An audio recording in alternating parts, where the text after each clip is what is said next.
जितना धन आधे हिंदुस्तान के पास है, उतना धन हिंदुस्तान के सबसे अमीर 100 लोगों के हाथ में है। यह है नरेंद्र मोदी जी के हिंदुस्तान की सच्चाई।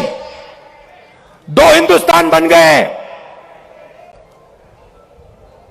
एक किसान, मजदूर, छोटे दुकानदार, बेरोजगार युवा, सेना को 10% हरियाणा लोग देते हैं। आप देते हो? हरियाणा का हर युवा जानता है, अग्निवीर का मतलब हर युवा जानता है, हर सैनिक जानता है। किसान के लिए अग्निवीर योजना, वो 3 काले कानून थे। नहीं भैया, देखिए चाय बेचने वाले बहुत जानते हैं। एक योजना लाना चाहते थे, न्याय योजना। हर गरीब व्यक्ति के बैंक अकाउंट में 72,000 रुपए साल के। तो अगर हमारी सरकार आएगी तो हम ये योजना लाएंगे।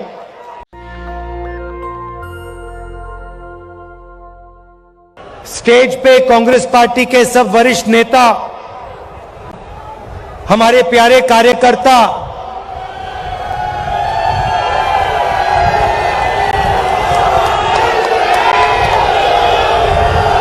मतलब दूसरा नाम आपका, प्यारे कार्यकर्ता का दूसरा नाम बब्बर शेर और शेरनिया। प्रेस के हमारे मित्रों,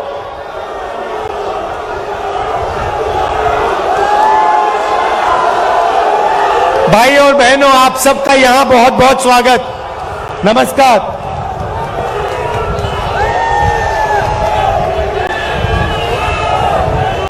अब 112 दिन हो गए कि यात्रा कन्याकुमारी से शुरू हुई और आज यहां पानीपत में ऐतिहासिक हिस्टोरिकल जगह में आज हम यहां सुबह चले हैं। आपने इतना प्यार दिया, बहुत जबरदस्त स्वागत किया आपने, और आप हजारों लोग हमारे साथ चले, इसके लिए मैं आपको दिल से धन्यवाद करना चाहता हूं।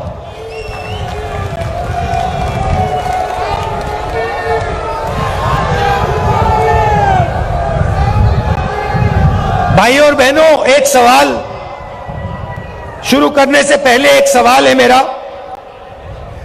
हिंदुस्तान की आबादी कितनी है? कितनी आबादी है? सुनाई नहीं दे रहा। कितने लोग रहते हैं देश में?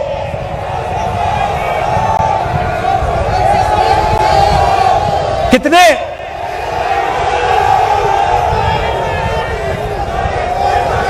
140 क्या?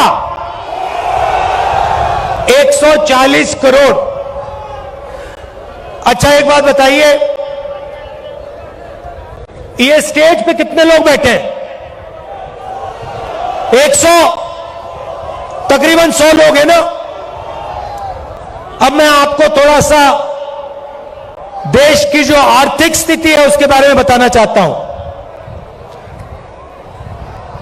देश की आबादी 140 करोड़ रुपए, 140 करोड़ लोग, ठीक है? पहला नंबर याद रखिए, 140 करोड़। अच्छी तरह सुनो। अब दूसरा नंबर याद रखिए, 100। अब मजे की बात सुनिए। हिंदुस्तान में,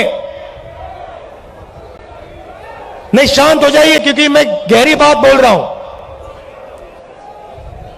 देखिए स्टेज पे 100 लोग, देश में 140 करोड़ लोग। आज के हिंदुस्तान में जितना धन आधे हिंदुस्तान के हाथ में है, उतना धन हिंदुस्तान के सबसे अमीर 100 लोगों के हाथ में है।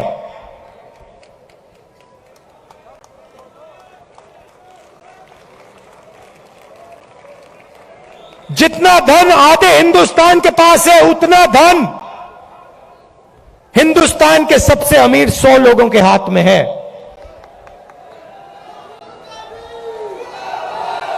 क्या यह आपको सही लगता है?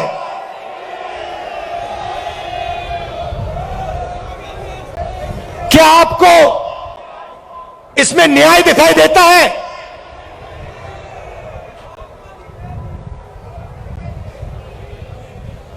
दूसरा आंकड़ा देता हूं। हिंदुस्तान की अगर आप सारी की सारी कंपनियों का मुनाफा देखें, सारी की सारी कॉरपोरेट कंपनियों का मुनाफा देखें, तो 90% मुनाफा सिर्फ 20 कंपनियों के हाथ में है।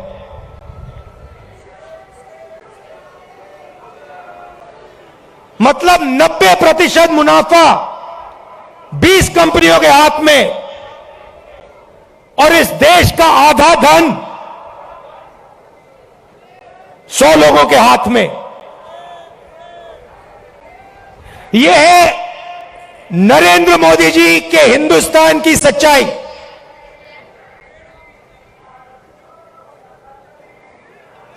दो हिंदुस्तान बन गए हैं। एक किसान, मजदूर, छोटे दुकानदार, बेरोजगार युवा,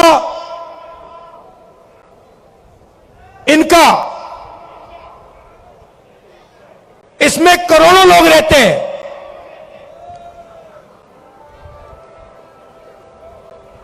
और दूसरा हिंदुस्तान 200-300 लोगों का हिंदुस्तान।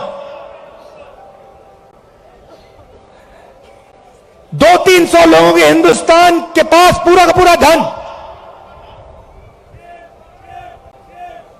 आपके पास कुछ नहीं।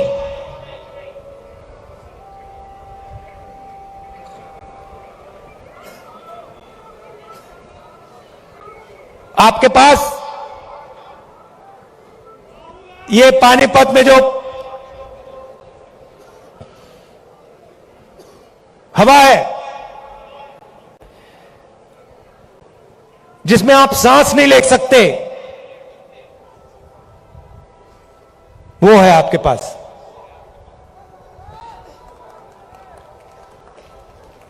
ताली बजा रहे हो भैया? कैंसर है ये। आपको भी हो रहा है, सबको हो रहा है। अच्छा, पहले क्या था? पहले ये जो आपका शहर है, स्मॉल और मीडियम इंडस्ट्री का सेंटर था। यहां पे हजारों छोटे बिजनेस चलते थे, लाखों लोगों को रोजगार मिलता था।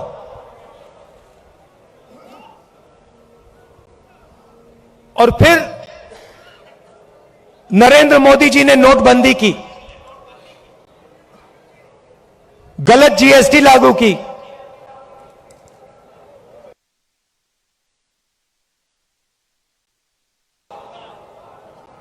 मुझसे बेहतर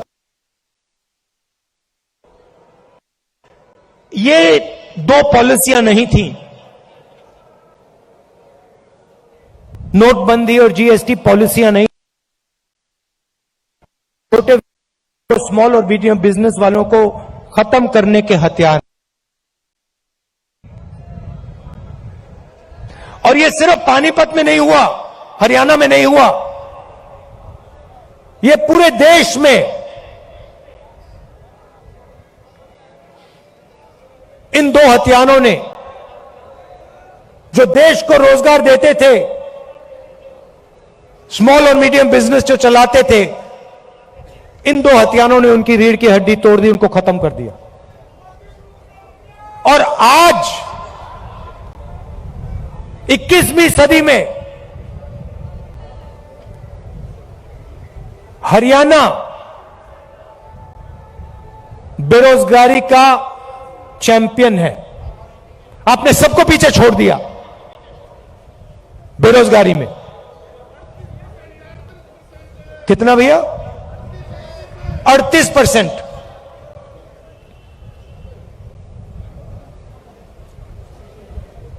खुशी की बात नहीं।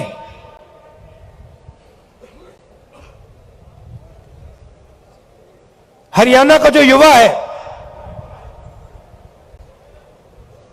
युवा शक्ति है,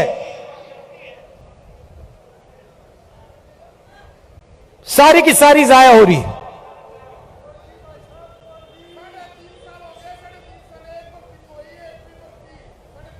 अच्छा भैया, 3.5 साल हो गई, एक भर्ती नहीं हुई। मुझे पहले अग्निवीर के बारे में बताओ। ये अग्निवीर योजना मुझे पहले समझा दो, ये है क्या? भर्ती की बात करनी है तो अग्निवीर की बात करो।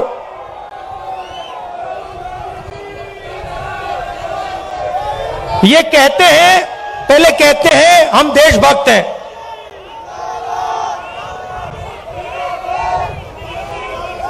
कहते हैं, बीजेपी वाले लोग कहते हैं हम देशभक्त हैं। मुझे इनकी देशभक्ति समझाओ। हिंदुस्तान में लाखों लोग, हाँ लाखों युवा सुबह उठ के 4 बजे, ये यात्रा 6 बजे शुरू होती है, ये यात्रा 6 बजे शुरू होती है। इसके बारे में कंप्लेंट आ रही है कि भैया इसको 6 बजे नहीं, इसको 7 बजे शुरू करो। मैं कहता हूं नहीं, मैं नहीं करता, मैं 6 बजे करूंगा। 8 बजे कह रहे हैं, देखो ये 6 बजे चालू होती है। किसान कितने बजे उठता है? 4 बजे। जो सेना में भर्ती होने के लिए रनिंग की प्रैक्टिस करता है, वो कितने बजे उठता है? 4 बजे। और ऐसे लाखों युवा सपना देखते हैं, लाखों युवा सपना देखते हैं। किस चीज का सपना? तिरंगे की रक्षा करने का सपना। और लाखों में से वो 4 बजे उठ के दौड़ते हैं।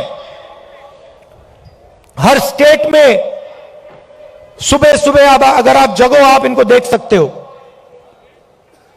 कभी उनको रोको, उनसे पूछो भाई क्या कर रहे हो? वो ये नहीं कहेंगे कि हम सेना में जाने की तैयारी कर रहे हैं। वो कहते हैं हम तिरंगे की रक्षा करना चाहते हैं, वो कहते हैं। अब लाखों युवा दौड़ते हैं हर स्टेट में 4 बजे सुबह। उनमें से पहले 80,000, तकरीबन हर साल 80,000 चुने जाते थे। कोई अरुणाचल जाता था, कोई जम्मू कश्मीर, कोई राजस्थान, कोई लद्दाख, कोई ठंड में, रेगिस्तान में, बारिश में। अपनी पूरी की पूरी जिंदगी बच्चे, परिवार, माता पिता, सब कुछ परे करके, छोड़ के बॉर्डर पे जाके खड़ा हो जाता था।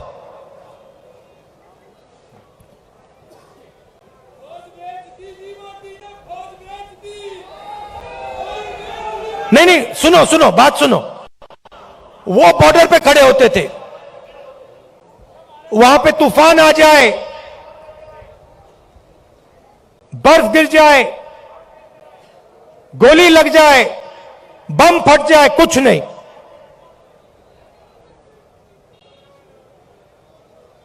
देश के लिए, अपना खून देने के लिए 80,000 युवा हर साल सेना में भर्ती होते थे। अब उनको पहले सेना क्या देती थी? सबसे पहले सेना उनसे कहती थी, देखो एक दिन ऐसा आ सकता है जब आपको हिंदुस्तान के लिए लड़ना पड़ेगा। शायद आपको शहीद होना पड़ेगा, मगर हम आपको एक बात की गारंटी देंगे कि दुनिया में सबसे बेहतर ट्रेनिंग हिंदुस्तान की सेना को, वायुसेना को, नेवी को हम देंगे। यह पहला वायदा हुआ करता था, यह पहला वायदा हुआ करता था उन 70,000 युवाओं।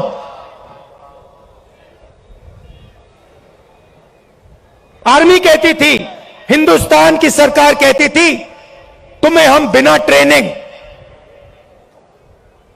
दुश्मन के सामने कभी नहीं खड़ा होने देंगे, क्योंकि हम तुमसे प्यार करते हैं,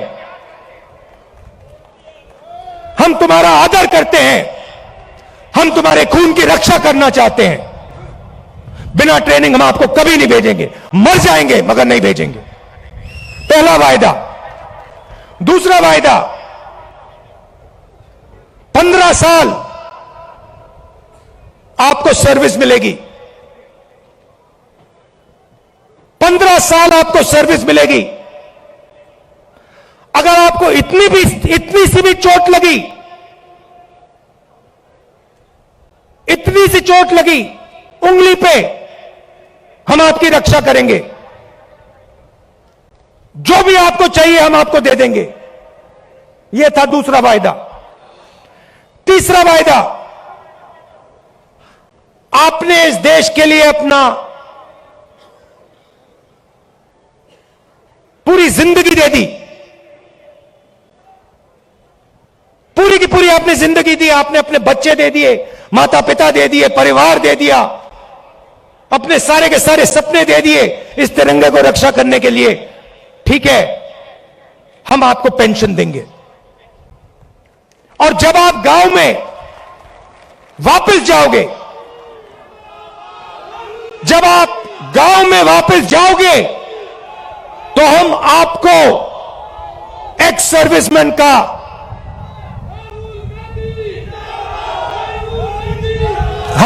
एक्स सर्विसमैन कह के हम आपको गांव भेजेंगे कि आपको वहां पे, चाहे आप शहर में रहो चाहे आप गांव में रहो, जब हिंदुस्तान की बाकी जनता आपकी ओर देखे, वो कहे कि इस व्यक्ति ने वो किया जो मैंने नहीं किया, इस व्यक्ति ने अपनी जिंदगी इस देश को दी, अपना खून इस देश को दिया, अपने सपने इस देश को दिए, और इसीलिए मैं इस व्यक्ति का आदर करूंगा, इसका रिस्पेक्ट करूंगा। ये 3 वायदे हिंदुस्तान की सरकार, हिंदुस्तान की जनता अपनी सेना, अपनी वायुसेना और अपनी नेवी के हर व्यक्ति को देती थी। अब अग्निवीर योजना ने, नहीं सुनिए, अग्निवीर योजना ने ये तीनों के तीनों वायदे तोड़ दिए हैं। अग्निवीर योजना क्या कहती है? उन्हीं 70,000, उन्हीं लाखों युवाओं से कहती, भैया 80,000 तो नहीं लेंगे, 40,000 लेंगे। और वो जो 15 साल की बात थी, वो जो सर्विस की बात थी, उसे भूल जाओ। 4 साल बाद,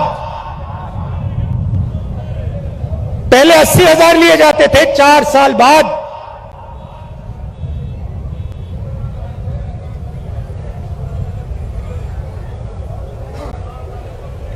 4 साल बाद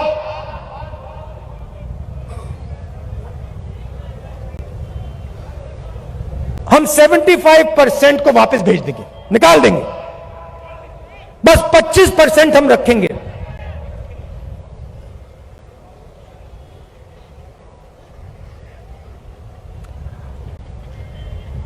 % को हम रखेंगे, बाकी को हम छोड़ देंगे। आप लोग जाइए,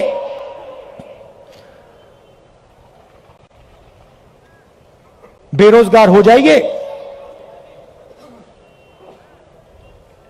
अच्छा, जो पहले हम ट्रेनिंग देते थे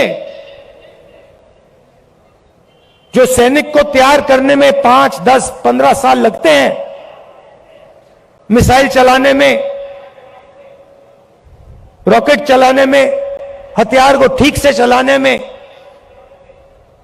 जो टाइम लगता है उसको भूल जाइए। सिर्फ 6 महीने की ट्रेनिंग की जरूरत है। 4 साल बाद घर वापसी।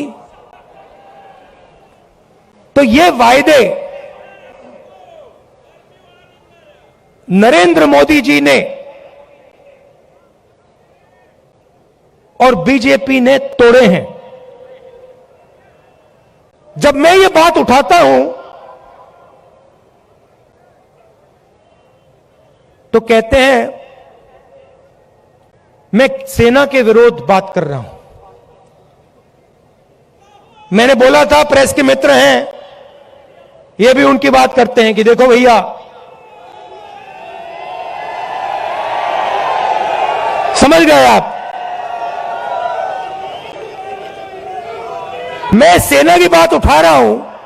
मैं कह रहा हूं कि 15 साल आप सर्विस देते थे, 80,000 युवाओं को देते थे,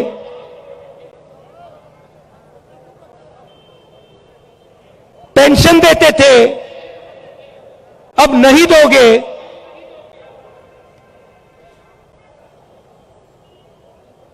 पहले ट्रेनिंग देते थे, सालों के लिए ट्रेनिंग देते थे, अब 6 महीने की ट्रेनिंग दोगे। अग्निवीर योजना वो लाए और मैं सेना के खिलाफ बात कर रहा हूं। मैं सेना की रक्षा कर रहा हूं, मैं सेना का आदर कर रहा हूं।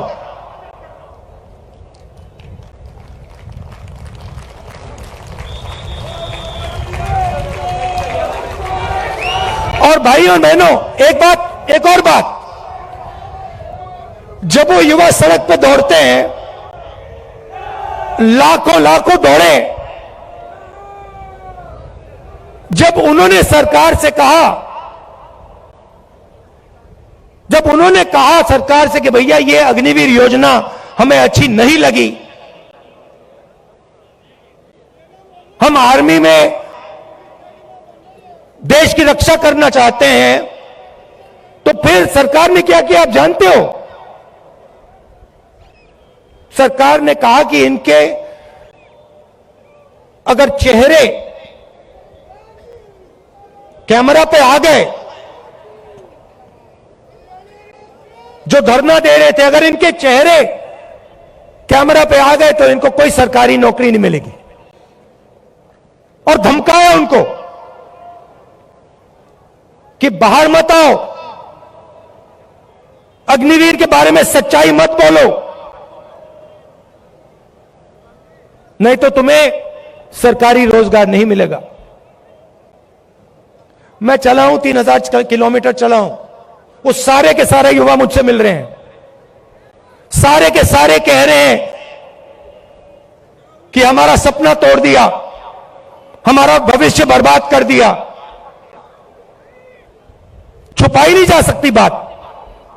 हरियाणा 10%, सेना को 10% हरियाणा लोग देते हैं, आप देते हो। हरियाणा का हर युवा जानता है, अग्निवीर का मतलब हर युवा जानता है, हर सैनिक जानता है।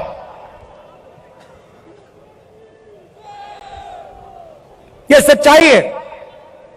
अच्छा, अग्निवीर को छोड़िए, रोजगार के 2-3 और रास्ते हैं।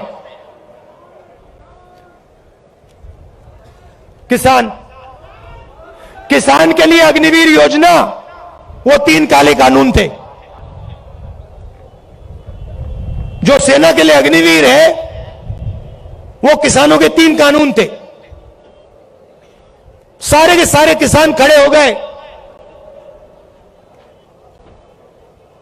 काले कानूनों के खिलाफ खड़े हुए। आप सब खड़े हुए, हम खड़े हुए, याद है आपको? और जब किसान खड़े हुए, नरेंद्र मोदी जी ने क्या कहा? गलती हो गई, मुझसे गलती हो गई, नरेंद्र मोदी जी कहते हैं, गलती हो गई, किसान सर्दी में ठंड में बाहर बैठा था, बारिश में किसान बाहर बैठा था, तब आपको गलती नहीं दिखी। 1 साल लग गया आपको गलती पहचानने में।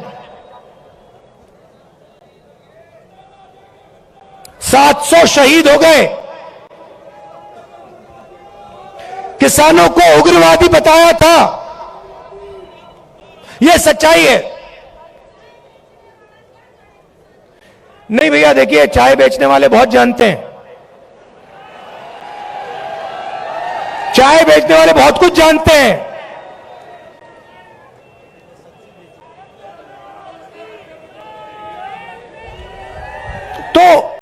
तो देखिए, फिर कहते हैं बीजेपी वाले लोग कहते हैं, मैं आपको बताता हूं, देखिए बीजेपी वाले लोग कहते हैं कि देखिए ये जो यात्रा है इसका क्या फायदा है। ये यात्रा कन्याकुमारी से कश्मीर क्यों चला जा रहा है।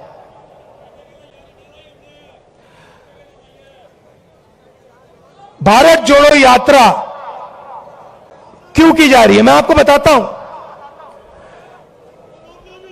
क्योंकि इन्होंने पूरे देश में डर और नफरत फैलाने का काम किया है। जहां भी ये जाते हैं, चाहे वो नोटबंदी हो, गलत जीएसटी हो, इनकी सब योजनाएं डर फैलाती हैं। डर फैलाते हैं और फिर उस डर को नफरत में बदल देते हैं। तो सबसे पहले भारत जोड़ो यात्रा ने इस नफरत के खिलाफ, डर के खिलाफ एक दूसरा रास्ता दिखाया है। इस यात्रा में कोई नफरत नहीं है, आपको नहीं दिखेगी, ढूंढ लो। यहां पे सब हिंदुस्तानी चल रहे हैं, हिंदू मुस्लिम सिख ईसाई सब, हर जात के लोग, हर धर्म के लोग, हर भाषा बोलने वाले लोग एक साथ चल रहे हैं, प्यार से चल रहे हैं, मोहब्बत से चल रहे हैं। कोई गलत बात नहीं बोल रहा है।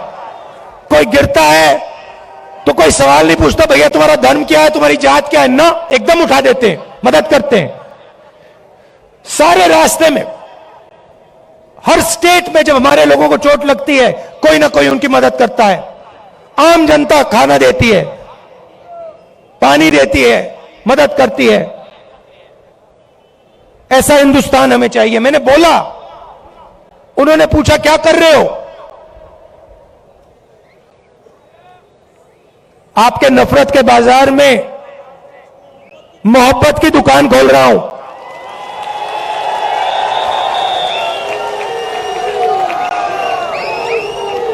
नफरत के बाजार में मोहब्बत की दुकान सिर्फ मैं नहीं खोल रहा हूं, करोड़ों हिंदुस्तानी खोल रहे हैं, आप लोग खोल रहे हो।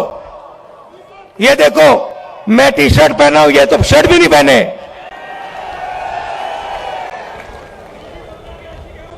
तो इस यात्रा ने नफरत को मिटाने का काम किया है।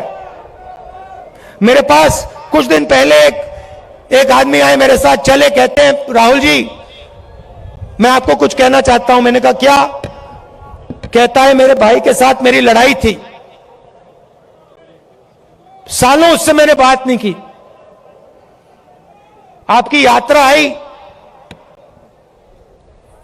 मैंने कहा क्यों ना मैं अपने भाई से बात करूं। और मैंने अपने भाई को फोन लगाया और मैंने कहा भाई अब मैं तुमसे लड़ना नहीं चाहता हूं, मैं तुमसे लड़ना नहीं चाहता हूं, चाहे कुछ भी हो जाए मैं तुमसे लड़ना नहीं चाहता हूं। और उसके भाई ने उसे कहा मैं भी तुमसे नहीं लड़ना चाहता हूं, जाके वो गले मिल गए। और ये पूरी यात्रा में हो रहा है।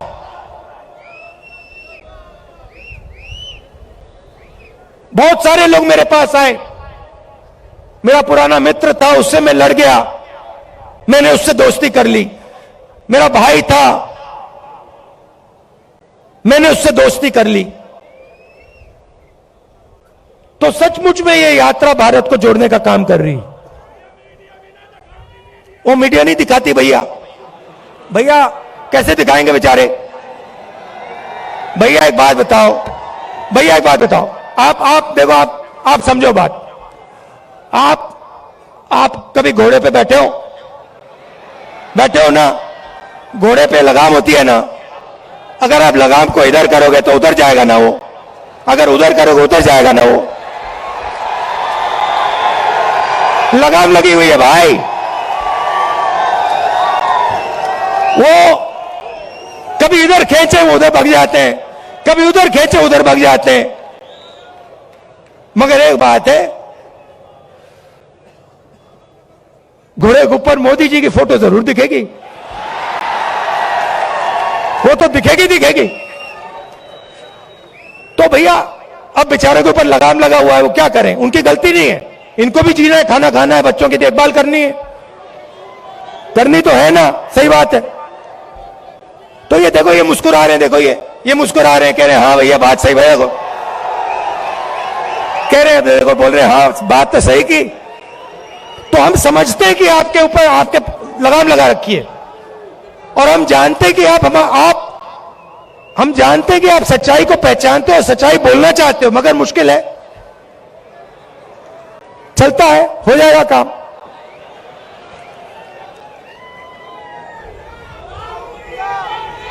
तो दूसरी बात, भारत जोड़ो यात्रा का 2 और लक्ष्य है। एक, नफरत के खिलाफ खड़ा होना, एक हिंदुस्तानी को दूसरे हिंदुस्तानी से जोड़ने का काम, मोहब्बत फैलाने का काम, यह यात्रा का लक्ष्य है। दूसरा लक्ष्य,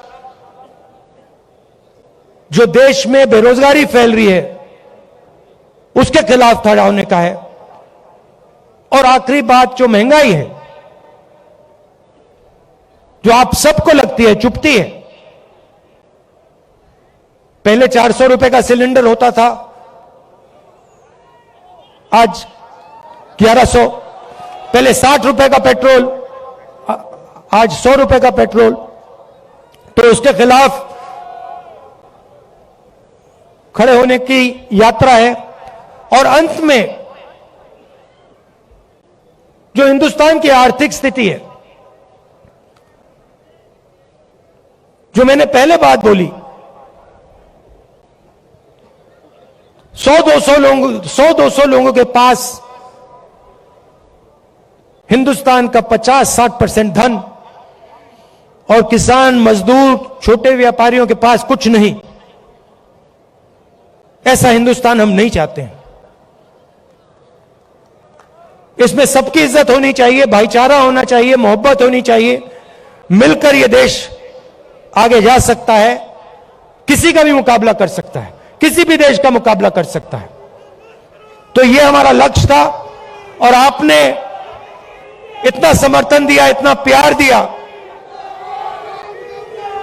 इतना प्यार दिया, इसके लिए मैं आप सबको धन्यवाद कहना चाहता हूं। आखिरी बात, एक मैंने सोचा, अभी बोल रहा था तो मैंने सोचा, देखिए आप सबके पास भाई बहन रिश्तेदार हैंगे ना? मजदूर, गरीब आदमी, बिल्कुल।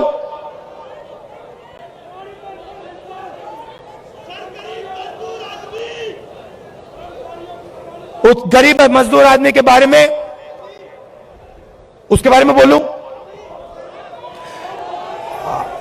न्याय योजना का नाम सुना आपने?